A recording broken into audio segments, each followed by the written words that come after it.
Hello everyone. I've been asked to do a video on impatience, and so let's see what comes through on impatience.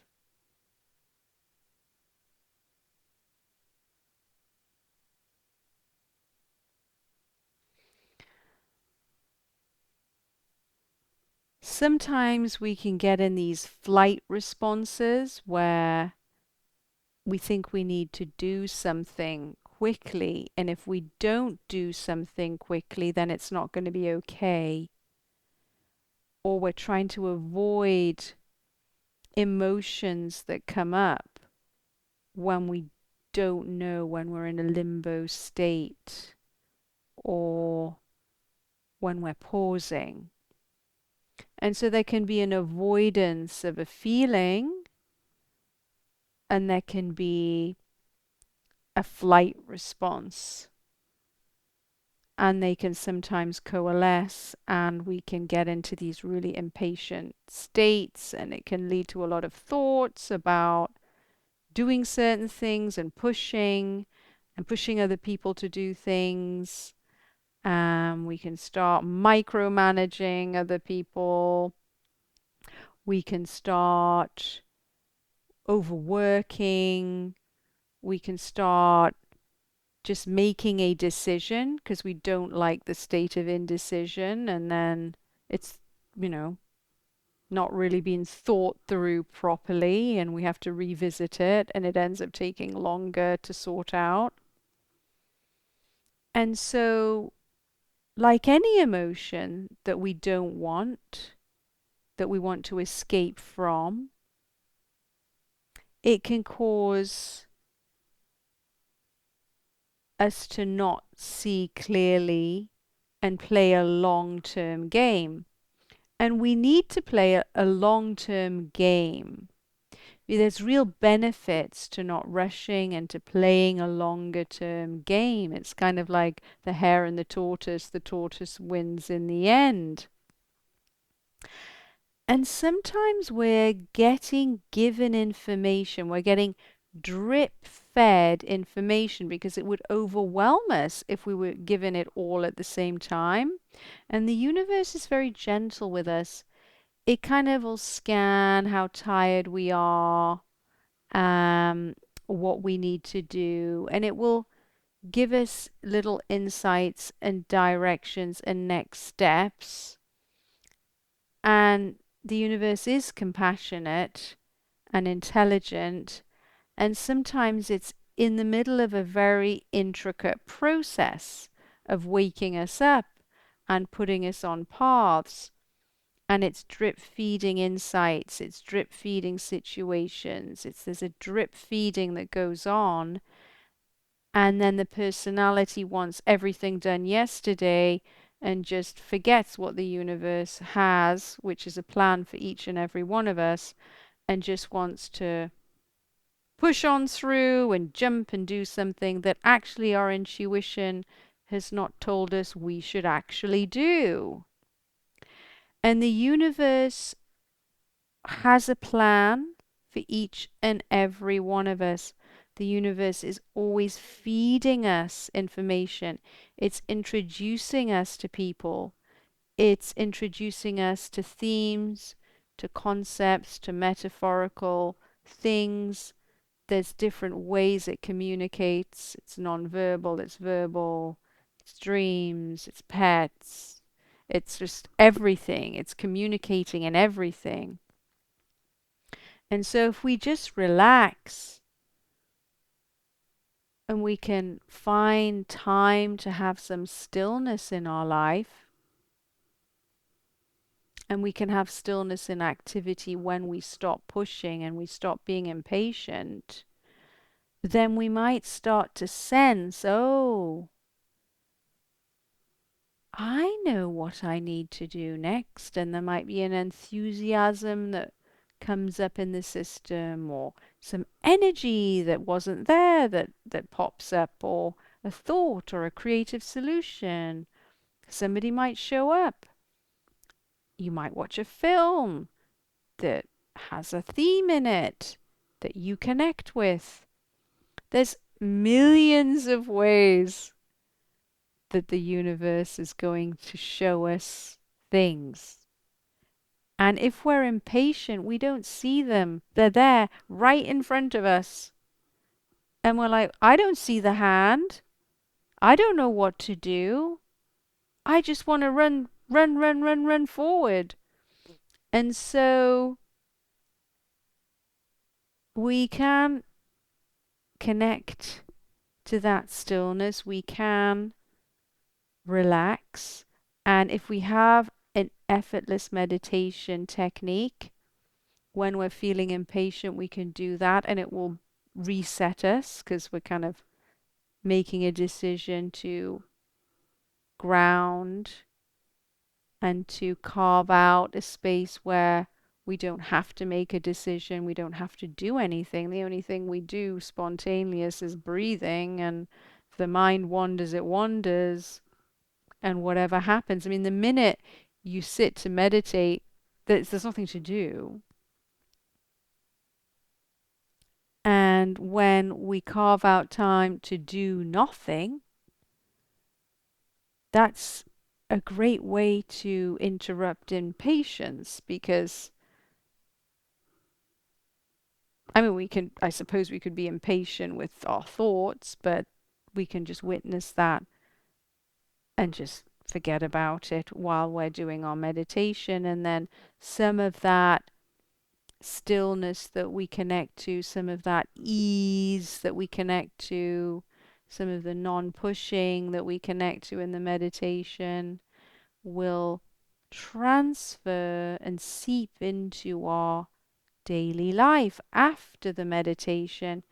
And then we can reprogram ourselves very gently if we meditate daily. Oh, it feels nice to do nothing, to not worry about anything, or to allow the thoughts or feelings to pass. Oh, and even if thoughts or feelings arise during the day, I can just let them move through me and not think that there's anything wrong and accept them, and life can just become a bit easier and less frenetic.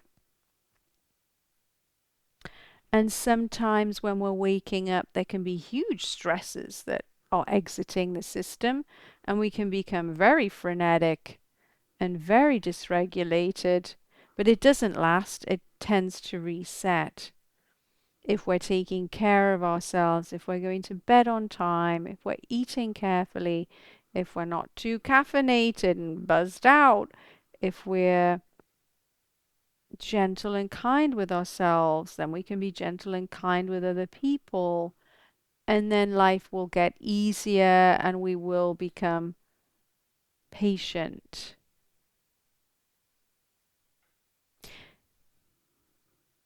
It's kind of funny because we're all going to drop our bodies and end up in the same place, and we're all having this idea that we're on a path, but we're all on a path to nowhere and end up in bliss consciousness. So knowing that might help us be more patient. Cats are very, very patient. They spend 80% of their time just meditating, just sleeping, just hanging around. And they have their little bursts of energy. But I try to like connect with my cats and my animals and share an energy with them that so we're synced up.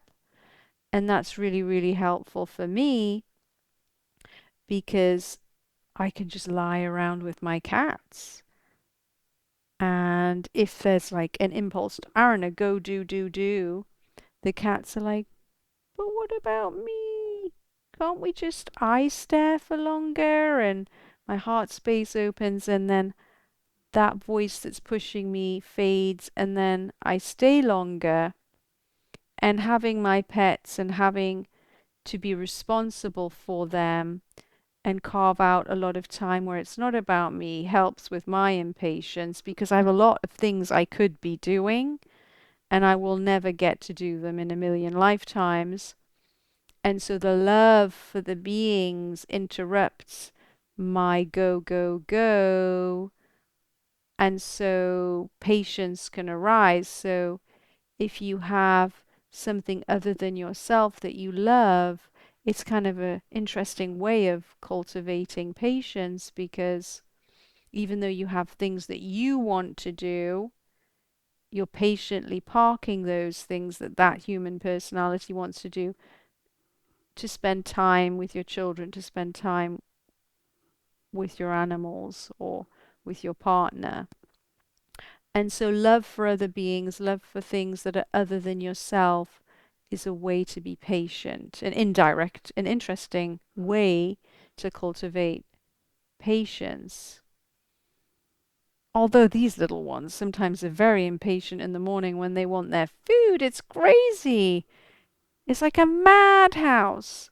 They're meowing, they're climbing all over the place, they're like sirens, they're just nuts.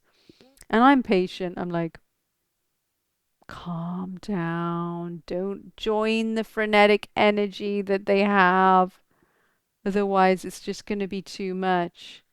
And I'm patient with myself and I say, we'll have to kind of figure a way out of this and calm the situation down and maybe hold the food bowl and not put the food bowl down until they stop meowing.